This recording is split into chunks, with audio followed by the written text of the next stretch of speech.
Hello folks, my name is Mark and this is Why I Hate the World. How you guys doing? Been a couple weeks since I made a video. I myself am doing pretty good. I joined a gym, been working out. My arms are getting all buff and everything.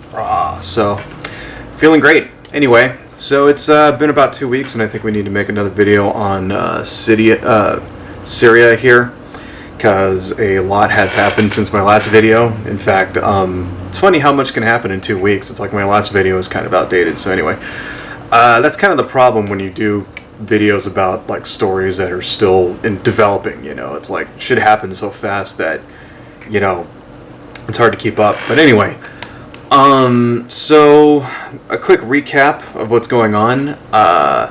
The crisis has seemingly been averted for the time being. You know, we'll see how long that lasts. But here's a quick recap. Syria has been in the middle of a civil war since the Arab Spring a couple years ago, and the Syrian government about a year ago used chemical weapons against the Free Syrian Army, who were like the rebels, right? And during that time, President Obama came out and said that the use of chemical weapons is a red line, which are that if they cross, then that'll trigger American involvement in the war, right? So about a month ago, it came out that the Syrians used chemical weapons again, killed about 1,400 people, and so Obama went to the UN to get backers for a military strike, and that got voted down. And even close allies like Great Britain pretty much voted it down anyway. So he kept the pressure up, and he took the vote to Congress, right, to authorize use of force, which is something that legally a president doesn't have to do, according to the 1974 War Powers Act. Hey, kitty. Have you guys met my cat yet? Say hello. You might have met him last video. This is Spectre. Hello. Say hello.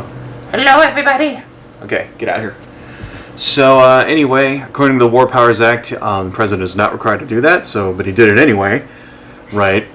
And what happened was that in the midst of this impending vote, which looked like, for all intents and purposes, as if it would pass, John Kerry, the Secretary of State, made an offhand comment about a way that Syria could avoid a military strike, and he just made this offhand comment saying like, well, if they were to just give up all their chemical weapons and blah blah blah, they would avoid a strike. But that'll never happen, you know.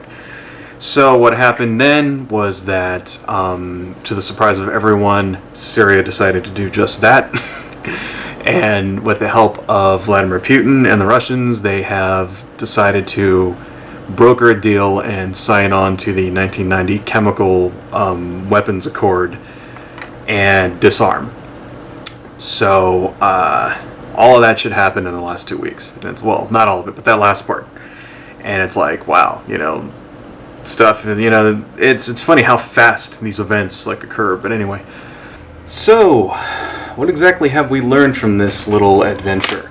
Well, I would think that the first thing we've learned is that Obama isn't quite the warmonger that the hypocrites on the right are kind of making him out to be. You know, this event actually kind of gives me a little bit more faith in the Obama administration to make good decisions. You know, like maybe he's actually paying attention to what the people in the United States actually want, and like not just here but abroad. I mean, you got to remember, the president of the United States, his decisions affect everyone in the entire world. So it's like, you know, he's got to think about everybody, right? Anyway, you know, but it tells me that he isn't too eager to just jump headfirst into a war when it isn't necessary. You know, like when a diplomatic solution was presented, he actually took that chance and jumped on it, you know, and avoided a potential war that could have, you know, potentially a war that could have like spiraled out of control and involved Israel and Iran and Russia and all this other shit, right? And you got to think like, well, you know, would George W. Bush have taken this deal? I mean, I don't think he would have, you know, I doubt it, right? I mean, if you think back, because one of the things I said in the last video was that the WND angle was kind of really close to the same justification that we got for the Iraq War. I mean, it was almost the exact same thing, you know, a brutal dictator gassing his own people and all that shit, and, you know, this is not my my red line is the world's red line. You know, George W. Bush did the exact same fucking thing. You know, there's a dictator and he's defying the UN, and you know we have to hold him accountable, etc., etc., etc. Right? And if you think back, I mean, if you remember in 2003 when the UN sent weapons inspectors to Iraq, you know, Hans Blix and those guys, and they came back and they said that there weren't any weapons, you know, and Iraq offered to, like, you know, disarm. You know, they basically said, you know, let the weapon inspectors come in and we'll see what they say and all this shit, right?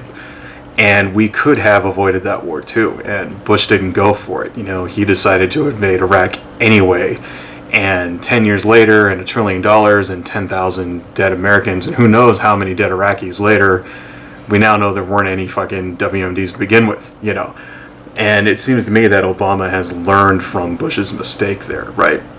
And so I think that's a good thing, you know. And it's tells me that, you know, Obama doesn't have the same kind of corporate interest in the military-industrial complex that the Bush people did. You know, that a lot of people on the right, you know, a lot of us politicians on the right seem to have, you know, and the left too. I'm not gonna, you know, I'm not saying the Democrats and the left, you know, they're like immune from this. But for instance, Dick Cheney personally, his holdings in Halliburton went up by $8 million because of fucking a war that he personally started. You know, you don't have people in the Obama administration with the same kind of personal stake. You know, he's not poised to make millions of dollars off of a war, and it's like that kind of I know it gives me a little more faith in him to lead the country correctly. You know, so yeah, maybe Obama isn't the best president ever, right? I mean, maybe he isn't the beacon of like hope and change that everybody thought he would be when he got elected and all that shit.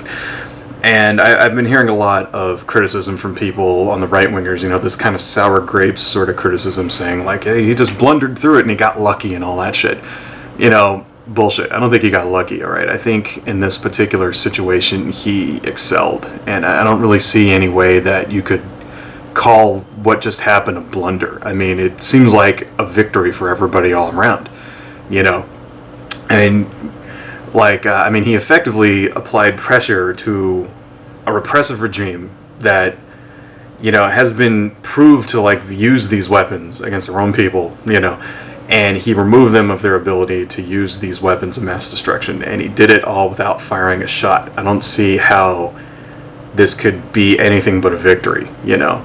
And you got to think back, you know, like, think about, you know, it's because it's leadership is what it is, okay? It's not, you know, he didn't get lucky, all right? He saw a way to resolve things peacefully and he took it. And you got to think, like, if somebody else was in charge, would the same thing have happened? You know, like, what if Mitt Romney was in charge right now? Okay, do you think he would have taken this deal? What if George W. Bush was in charge? Would he have taken it? I doubt it. You know, he didn't take it. He had the same opportunity, same kind of opportunity. He didn't take it.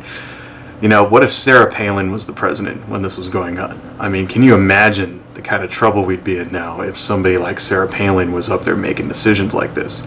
You know, and it just kind of goes to show that who you vote for matters.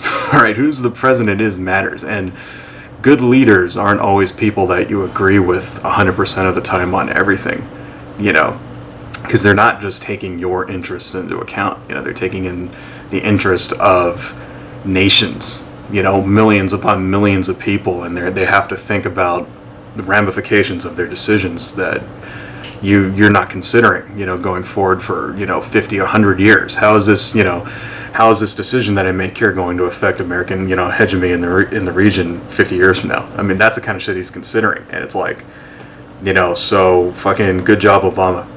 All right. Anyway, I'll talk to you later, folks. Adios.